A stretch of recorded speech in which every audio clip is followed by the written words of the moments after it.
இந்திய வரலாற்றில் முதல் முறையாக பாஜக ஆட்சியில் கேஸ் சிலிண்டர் விலை 2000 ரூபாயை தாண்டி இருக்கிறது. இதுவரை எடப்பாடி பழனிசாமி அவர்கள் ஏன் வாய் திறக்கவில்லை, மௌனமாக இருக்கிறார்? யாருடைய கண்ட்ரோல்ல இருக்கு இது? ஒன்றிய ஆட்சி, ஒன்றிய அரசு கூட்டணி இன்னும் எல்லோரும் பேசி முடித்த பிறகு எந்தெந்த தொகுதி வேணும் எங்களுடைய விருப்ப தொகுதியை நாங்கள் தெரியும். இவர் எதிர்கட்சி தலைவராக எல்லாத்துக்கும் குரல் கொடுக்கிறாருல்ல, இதுக்கு ஏன் குரல் கொடுக்க மாட்டேன்றார்? மௌனமா இருக்காரு. மோடிஜி கோச்சிக்கு வரனா குரல் கொடுக்கனால தமிழ்நாட்டு மக்களுக்காக ஏன் குரல் கொடுக்காம அமைதியா இருக்காரு?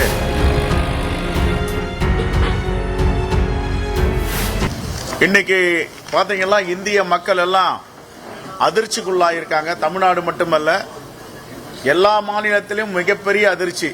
என்ன காரணம்?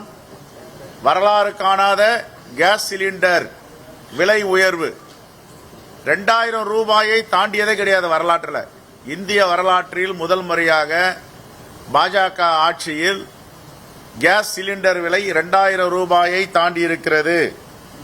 இப்பொழுது ஒரு சிலிண்டருடைய விலை பாத்தீங்கன்னா 60 ரூபாய். டொமஸ்டிக் வீடுகளுக்கு பயன்படுத்தும் சிலிண்டர் 60 ரூபாய் உயர்த்தி இருக்கிறார்கள். இரண்டாவது பாத்தீங்கன்னா 14 ரூபாய், 114 ரூபாய் 50 பைசா கமர்சியல் சிலிண்டருக்கு விலை உயர்த்தியிருக்காங்க. இதெல்லாம் தாங்குமா நாடு என்பதை நாட்டு மக்கள் வருத்தத்தோடு இருக்கிறார்கள். இதற்காக இந்த விலை உயர்வு, நாங்கள் ஆட்சிக்கு வந்தால், பாஜக ஆட்சிக்கு வந்தால் டாலர் விலை பாதியாக குறைப்போம், 40க்குள் கொண்டு வருவோம், தனிநபர் வருமானம் இரட்டிப்பாகும், 2 கோடி மக்களுக்கு வேலை வாய்ப்பு, ஒரு வாக்காளருக்கு 15 லட்சம் ரூபாய் என்று வாக்குறுதி கொடுத்து விட்டு வந்த பாஜக இன்று படுதோல்வியை சந்தித்துக் கொண்டிருக்கிறது. நமக்கு இருந்த வெளியுறவுத்துறை கொள்கை உரிமைகள் அனைத்தையும் அமெரிக்க அதிபர் டிரம்பிடம் அடகு வைத்து விட்டார்கள். இதுதான் பாஜகவுடைய ஆட்சி. இரண்டாவது பாருங்க, விலை உயர்வு என்றால் யார் முதல்ல குரல் கொடுக்கணும்? தமிழ்நாட்டில் எதிர்கட்சியா இருக்கு அதிமுக குரல் கொடுத்திருக்கணும். இதுவரை எடப்பாடி பழனிசாமி அவர்கள் ஏன் வாய் திறக்கவில்லை, மௌனமாக இருக்கிறார்? தன்னுடைய கூட்டாளிகள் ஆட்சி ஒன்றிய ஆட்சியாக இருக்கிறது. இப்பொழுது தேர்தலை பாஜகவோடு சேர்ந்து சந்திக்க போகிறோம் என்றாலும் கூட கண்டிக்க வேண்டாம் எங்களை மாதிரி கோரிக்கை வைக்கலாம்ல. தமிழ்நாட்டு மக்கள் தாங்கிக் கொள்ள முடியாத வேதனைக்கு இருக்கிறார்கள். இந்த வேதனைக்கு உள்ளாகி இருப்பதை மோடி அவர்கள் சரி செய்ய வேண்டும். 60 ரூபாய் சிலிண்டர் விலை ஏற்றியதை குறைக்க வேண்டும். 114 ரூபாய் 50 பைசா டொமஸ்டிக் சிலிண்டர் விலையை குறைக்க வேண்டும் என்று சொல்லியிருக்கலாம். ஏன் இதுவரை வாய் திறக்காமல் மௌனமாக இருக்கிறார்? இதுதான் எங்களுடைய கேள்வி. இன்னைக்கு 2043 ரூபாய் 50 பைசா ஒரு சிலிண்டருடைய விலை. அதை விட மிகப்பெரிய துயரமான செய்தினா, all India LPG distribution federation ஒன்று இருக்கு. இவங்க ஒரு கடிதம் எழுதுறாங்க. என்ன எழுதுறாங்கன்னா, ஒரு சிலிண்டர் வச்சிருக்கிறவங்க 21 நாளுக்கு பிறகு தான் புக் பண்ணணுமா. 2 சிலிண்டர் வச்சிருக்கிறவங்க 30 நாளைக்கு பிறகு தான் புக் பண்ணணுமா. அப்படின்னா பண்டைய காலத்துக்கு கொண்டு போறாங்க. அடுப்பு ஊதிட்டு இருந்தவங்க, விறகு வச்சு சமைச்சவங்க நீங்க போங்க அப்படின்னு. இதை விட டொமஸ்டிக்ல என்னன்னா யாரும் புக் பண்ணக்கூடாது. இங்க பாருங்க, இதுல பாத்தீங்கன்னா இது வந்து எல்பிஜி டிஸ்ட்ரிபியூஷன் அசோசியேஷன் அமிச்ச லெட்டர். எல்லாருக்கும் ஒரு காப்பி இப்ப கொடுக்கிறோம். அதுக்கப்புறம் இந்த ஹோட்டல் அசோசியேஷன் அன்னபூர்ணா அவங்க அமைச்சிருக்காங்க. உணவு விடுதிகள்லாம் நடத்த முடியுமா? சிறு குறு நடுத்தர தொழில்கள் இதனால் எவ்வளவு பெரிய தாக்குதலுக்கு உள்ளாக போகிறது. என்னுடைய அன்பு வேண்டுகோள், எதிர்க்கட்சி தலைவராக இருக்கின்ற எடப்பாடி பழனிசாமி அவர்கள் ஒன்றிய அரசோடு கூட்டாளியாக இருக்கிறார், நட்போடு இருக்கிறார். மோடி அவரிடம் சொல்லி 60 ரூபாய் சிலிண்டர் விலையை குறைக்க வேண்டும், கமர்சியலா பயன்படுத்துகிற சிலிண்டர் 114 ரூபாய் 50 பைசா குறைக்க வேண்டும் என்று திரு எடப்பாடி பழனிசாமி அவர்களுக்கு தமிழ்நாட்டு மக்களின் சார்பாக வேண்டுகோள் வைக்கிறேன். அவருடைய கூட்டாளிகளிடம் ஒன்றிய அரசிடம் சொல்லி இந்த விலை ஏற்றத்தை குறைக்க வேண்டும். ஏன் இதுவரை வாய் திறக்காமல் மௌனமாக இருக்கிறார் எடப்பாடி பழனிசாமி அவர்கள்? என்ன காரணம்? நாங்க கூட கூட்டணியில் இருக்கிறோம், ஒன்றிய அரசு இருந்தது. அப்ப எங்க கிட்ட இருக்க தோழமை கட்சிகள்லாம் கோரிக்கை வைப்பாங்க, கண்டிப்பாங்க. ஏன் இதை செய்யல? யார் அவருக்கு வாய்ப்பூட்டு போட்டிருக்காங்க? ஆகையால் இது வன்மையாக கண்டிக்கத்தக்கது. எங்களுடைய மாநிலங்களவை உறுப்பினர் திரு கிறிஸ்டோபர் அவர்கள் நேற்று சான்றிதழை பெற்றிருக்கிறார். அவர் வெற்றி பெற்றார் என்று அறிவித்திருக்கிறார்கள். ஒரு சாமானியரை, ஒரு சாதாரண குடும்பத்தை சார்ந்தவரை, ஆங்கிலத்தில் சொன்ன ஒர்க்கர் என்று சொல்லலாம், தமிழில் சொல்ல வேண்டும் என்றால் காங்கிரஸ் பேரியக்கத்தின் சிப்பாய், சோல்ஜர் என்று சொல்லலாம். அப்படிப்பட்டவரை இன்று நாங்கள் தேர்ந்தெடுத்து மாநிலங்களுக்கு அனுப்பியிருக்கிறோம். அகில இந்திய காங்கிரஸ் கமிட்டி தலைவர் திரு மல்லிகார்ஜுன கார்கே அவர்களுக்கும், இந்த தேசத்தின் முகமாக குரலாக இருக்கின்ற எங்கள் எதிர்க்கட்சி தலைவர் ராகுல் காந்தி அவர்களுக்கும், அன்னை சோனியா காந்தி அவர்களுக்கும் தமிழ்நாடு காங்கிரஸ் கமிட்டியின் சார்பாக மனமார்ந்த நன்றியை தெரிவித்துக் கொள்கிறோம். அதே போன்று மனமுவந்து ஒரு மாநிலங்களவை தொகுதியை எங்களுக்கு ஒதுக்கி இருக்கின்ற மாண்புமிகு முதலமைச்சர் அவர்களுக்கும் இந்த நேரத்தில் நாங்கள் நன்றி சொல்ல கடமைப்பட்டு இருக்கிறோம். தேங்க்யூ.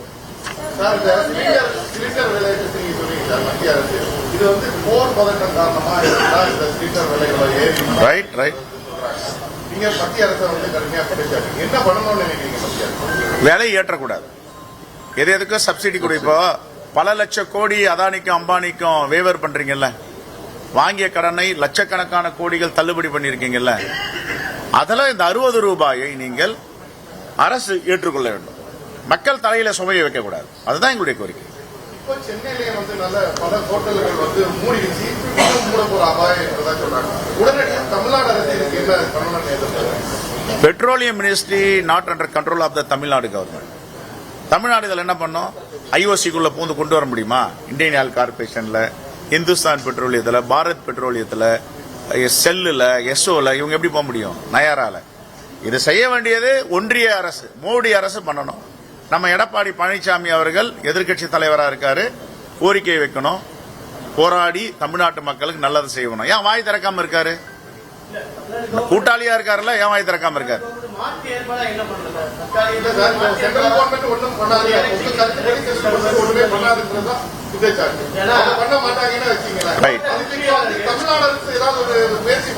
தமிழ்நாடு அரசு என்ன இறையில நான் கேட்கிறேன். தமிழ்நாடு அரசுக்கு கண்டிப்பா இதுல சிந்தனை ஓட்டம் இருக்கு, ஏதாவது செய்யணும்னு முயற்சிக்கிறாங்க, அது வேற. யாருடைய கண்ட்ரோல்ல இருக்கு இது? ஒன்றிய ஆட்சி, ஒன்றிய அரசு, பெட்ரோலியம் ஒன்றிய அரசு, ராணுவம் ஒன்றிய அரசு, போஸ்டல் டிபார்ட்மெண்ட் ஒன்றிய அரசு. இதுல போய் தமிழ்நாடு என்ன செய்ய முடியும்? கோரிக்கை வைக்கலாம், கண்டிச்சிருக்கோம், எல்லாம் கண்டிக்கிறோம். நான் கேட்கறதெல்லாம் ஒரு எதிர்க்கட்சி தலைவராக இருக்கிற திரு எடப்பாடி பழனிசாமி அவர்கள் ஏன் வாய் திறக்காமல் மௌனமாக இருக்கிறார்? எதிர்க்க வேண்டாம், எதிர்த்தா அவருக்கு தெரியும் என்ன பிரச்சனை. ஒரு கோரிக்கை வைக்கலாமே, ஏன் கோரிக்கை வைக்க மாட்டேன்றாரு? மோடி அவர்களே, தமிழ்நாட்டு மக்கள், ஏழை எளிய மக்கள், கிராமப்புற மக்கள், முத்தமிழறிஞர் கலைஞர் அவர்களால் எல்லார் வீட்லயும் கேஸ் சிலிண்டர் இருக்கு, அடுப்பு இருக்கு. அவர் தான் முதல் கேஸ் அடுப்பு கொடுத்தாரு. இப்ப நீங்க அதை தடை பண்ணீங்கன்னா தேர்தலில் பின்னடைவு வரும், நமக்கு ரொம்ப மோசமான தோல்வி வரும். அதனால இந்த 60 ரூபாய் குறைங்கன்னு கோரிக்கை வைக்கலாமே, ஏன் வைக்கல? என்ன காரணம்?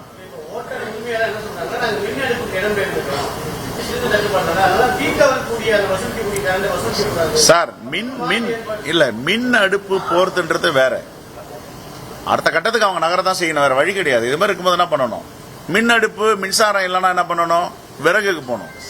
எவ்வளவு பின்னுக்கு தள்ள முடியுமோ தமிழ்நாட்டு மக்கள் அவ்வளவு பின்னுக்கு தள்ளிட்டு இருக்கு ஒன்றிய அரசு, அதுக்கு துணை போகுது அதிமுக. நாங்க கேட்பது எல்லாம் தேர்தல் நேரத்தில் கூட ஏத்துவீங்க. பட்ஜெட்ல நிதியில அறிக்கையிலே தமிழ்நாட்டை மறந்துட்டீங்க. தமிழ்நாட்டுக்கு எவ்வளவு நிதி ஒதுக்கினாலும் பாஜகவுக்கு தமிழ்நாட்டில் இடம் இல்லைன்னு நிதி ஒதுக்கல. ரைட், இது எதுக்கு இந்த 60 ரூபாய் சுமையை வைக்கணும்? 114 ரூபாய் 50 பைசா சுமையை வைக்கணும்? ஒரு 2 இட்லி போய் சாப்பிட முடியாத சாமானியர்கள். அதனால இது வன்மையாக கண்டிக்கத்தக்கது. காங்கிரஸ் பேரியக்கத்தின் சார்பாக மகிழா காங்கிரஸ் அங்கங்க ஆர்ப்பாட்டம் பண்ணிட்டு இருக்காங்க. இந்த விலையேற்றத்தை திரும்ப பெற வேண்டும்.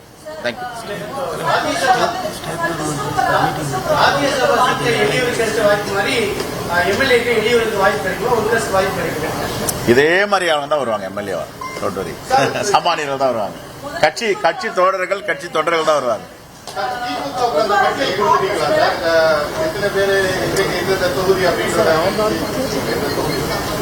கூட்டணி இன்னும் எல்லோரும் பேசி முடித்த பிறகு எந்தெந்த தொகுதி வேணும்னு எங்களுடைய விருப்ப தொகுதியை நாங்கள் தெரிவிப்போம்.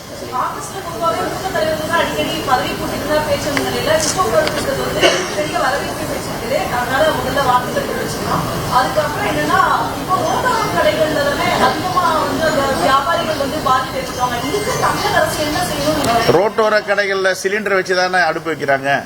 எல்லாரும் ஒரு சிலிண்டருக்கு வைப்பாங்க.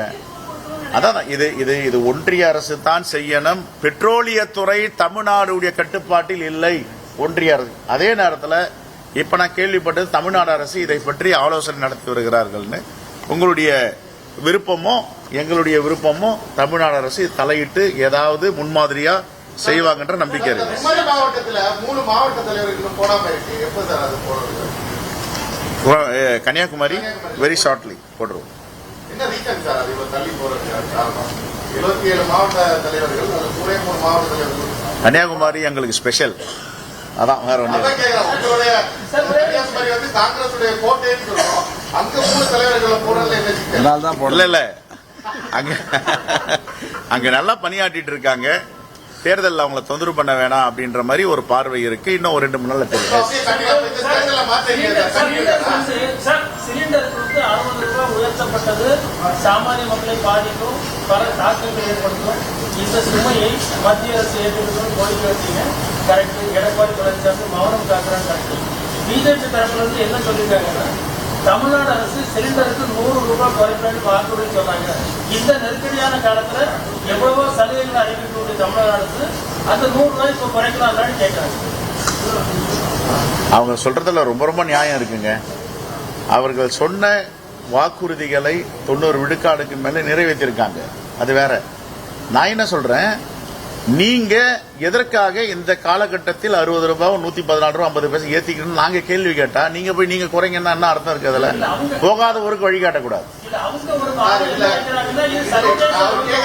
இன்னொன்னு, சிலிண்டர்கள் வந்து வர தேர்தல் அறிக்கையில எல்லா கட்சிகளும் சொல்றாங்க 3 சிலிண்டர் கொடுப்பேன், 6 சிலிண்டர் கொடுப்பேன். ஏன் அதை பரிசீலனை பண்ணி தமிழ்நாடு அரசு இந்த மாதிரியான கடுமையான காலத்துல சிலிண்டரை இலவசமா கொடுக்கிறது இல்ல? இப்ப அனைத்து அமைப்புகளையும் கூட்டி தலைமைச் செயலாளர் தலைமை கூட்டம் நடந்துட்டு இருக்கு. இந்த கூட்டத்தை முடிவுக்கு அப்புறம் சொல்லுவோம். கண்டிப்பா இதுல தலையிட்டு மாண்பு முதலமைச்சர் எல்லா துறைகளிலையும் எப்படி வந்து ஒரு லேண்ட்மார்க்கை கிரியேட் பண்றாரு, இதுலயும் பண்ணுவார். பொறுத்திருந்து தமிழ்நாட்டு மக்களுடைய இந்த சுமையை தமிழ்நாடு அரசு ஏற்றுக்கணும்னு நீங்க வலியுறுத்துவீங்களா? இது ஒன்றிய அரசு கட்டுப்பாட்டில் இருக்கிறதுனால நம்ம இதை வலியுறுத்த முடியாது. இது வந்து முழுக்க முழுக்க ஒன்றிய அரசுடைய கட்டுப்பாடு. இப்போ நம்ம தமிழ்நாடுடைய போர்ட்போலியோ தமிழ்நாடுடைய துறை அப்படின்னா நாங்க வேண்டுகோள் வைக்கலாம், போராட்டம் பண்ணலாம், எல்லாம் செய்யலாம். இது முழுக்க முழுக்க திரு நரேந்திர மோடி தாஸ் அவருடைய தலைமையில் இருக்க ஆட்சியில ஏத்திருக்காங்க. அதை குறைக்கணும்னு போராடி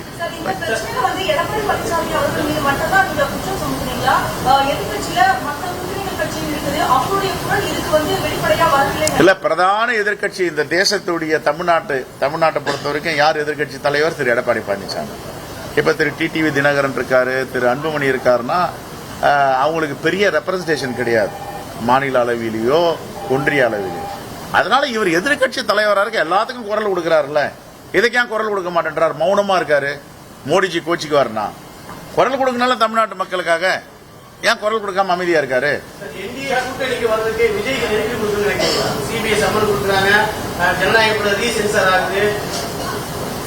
இதை பத்தி எங்களுக்கு இதை பத்தி கருத்து இல்ல. திமுக தேர்தல் வரக்கூடிய தேர்தலை முன்வைத்து மாநாடுகள் கட்சி நிர்வாகி கூட்டம் அப்படின்னு நடத்திட்டு இருக்காங்க. இது போல எதிர்கட்சிகளும் இந்திய கூட்டணி முதல்முறை வந்து அமித்ஷா வர ஆரம்பிச்சிருக்காங்க. காங்கிரஸ் கட்சி எப்போ சார் ராகுல் காந்தி எப்போ வர போறாங்க? வெரி வெரி வெரி ஷார்ட்லி தலைவர் ராகுல் காந்தி தமிழ்நாட்டிற்கு பிரச்சாரத்துக்கு வருகிறார். தலைவர் மல்லிகார்ஜுன கார்கே வருகிறார். எங்களுடைய அன்பு சகோதரி பிரியங்கா காந்தி வதேரா அவர்கள் வருகிறார்.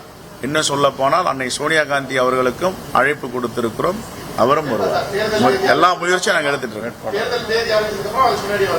எப்போ வேணாலும் இருக்கலாம்.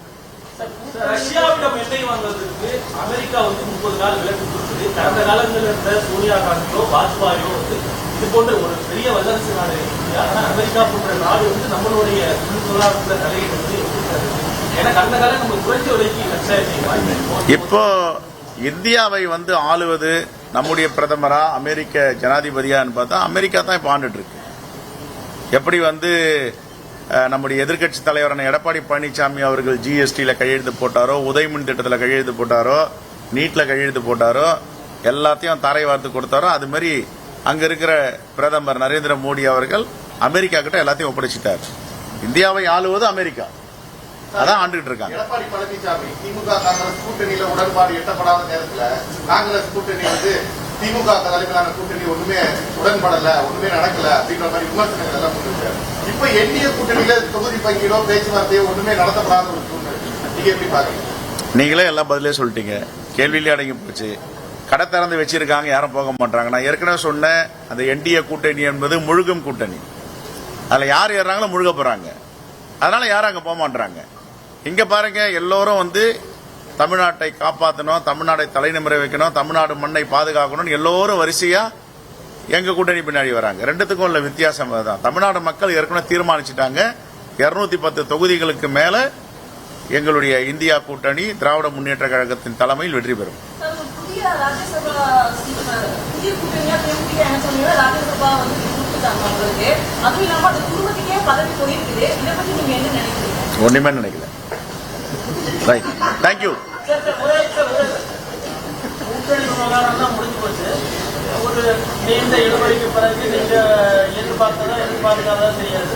அந்த தொகுதி எல்லாம் முடிஞ்சு போச்சு. அதெல்லாம் எதிர்பார்த்தது தான் இந்த கூட்டணி அமையும். அது எப்படி தெரியாது. நீங்க கூட்டணி முடிஞ்சாச்சுன்னா தொகுதி உடன்பாடு எல்லாம் ஆயிடுச்சு. இனியாவது நீங்க கேட்ட தொகுதியில் கிடைக்கும் அப்படிங்க. நான் பல முறை சொல்லியிருக்கேங்க, நம்ம மாண்புமிகு முதலமைச்சருடைய தேர்தல் அனுபவம் எனக்கு கிடைச்சது என்னன்னா, கம்யூனிஸ்டுக்கு வந்து கோயம்புத்தூர் தொகுதியை ஒதுக்குனாங்க. அங்க வந்து பிஜேபியுடைய தலைவர் அண்ணாமலை போட்டி போறேன்னு சொன்ன உடனே நாங்க திண்டுக்கல் கேட்டோம்.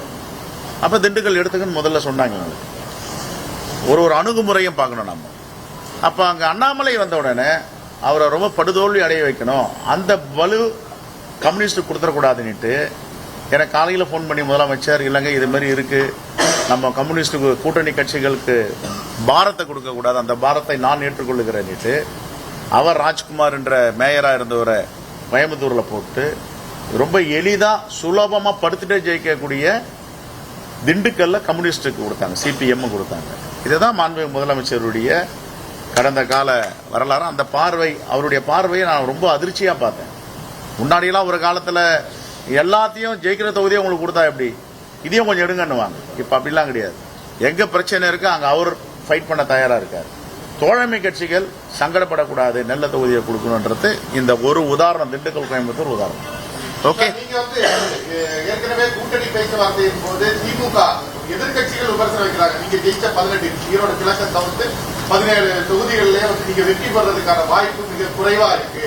இது நீங்க வந்து திமுக கிட்ட பேசும்போது கூட நீங்க 18 பேரை தொகுதி மாறி நிக்கிற ஒரு சூழல் உருவாகும். இங்கெல்லாம் வந்து நீங்க அந்த இடத்துல கொஞ்சம் அதிருப்தியா இருக்கு வேட்பாளர்களுக்கு மேல அப்படின்னு உங்ககிட்ட சொன்னதாகும். நீங்க கூட இந்த தடவை தொகுதி மாறி எக்மோர்ல நிக்க போறதா ஒரு தகவல் வருது. எங்க கிட்ட யாரும் சொல்லல, நாங்களும் யாருக்கிட்டையும் சொல்லல. அதனால உங்க மனசுல என்ன தோணுதோ எல்லாத்தையும் நீங்க சொல்லி இருக்கிறீங்க, இதையும் பரிசீலனை பண்ணுங்க. தேங்க்யூ.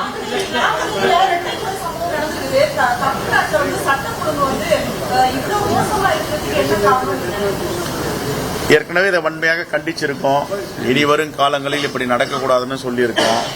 ஒருத்தன் ஃபுல்லா குடிச்சிட்டு வந்து ரோட்ல போறவங்க வரவங்க எல்லாம் பைத்தியகாரதனமா வெற்றான்னா அந்த கோழையுடைய செயலை பார்த்து ஒட்டுமொத்த தமிழ்நாடே சட்டம் கெட்டு போயிருக்குன்னு சொல்ல முடியாது. இதெல்லாம் யாரும் வந்து சரின்னு சொல்லலை, தப்பு தான், நடக்கக்கூடாது, கண்டிக்கிறோம். இனி வரும் காலங்களில் எங்கேயும் எவனும் கத்திய தூக்கக்கூடாது, துப்பாக்கி தூக்கக்கூடாதுன்னு சொல்லிட்டு இருக்கோம். வன்முறையை ஒருபோதும் ஆதரிக்க மாட்டோம். ஆனா இது இன்னும் அந்த உளவுத்துறை எங்கெங்கெல்லாம் இது வேற நபர்கள் இருக்காங்கன்னு, குறிப்பா எங்க டென்ஷன் டிஸ்ட்ரிக்ட் இருக்கோ அதை இன்னும் சீர்தூக்கி பார்த்து ஆய்வு பண்ணி இனி வரும் காலங்கள் நடக்கக்கூடாது. இனிமே ஒருத்தனும் கத்தி தூக்கக்கூடாதுன்ற அளவுக்கு கடுமையான நடவடிக்கை எடுக்கும்.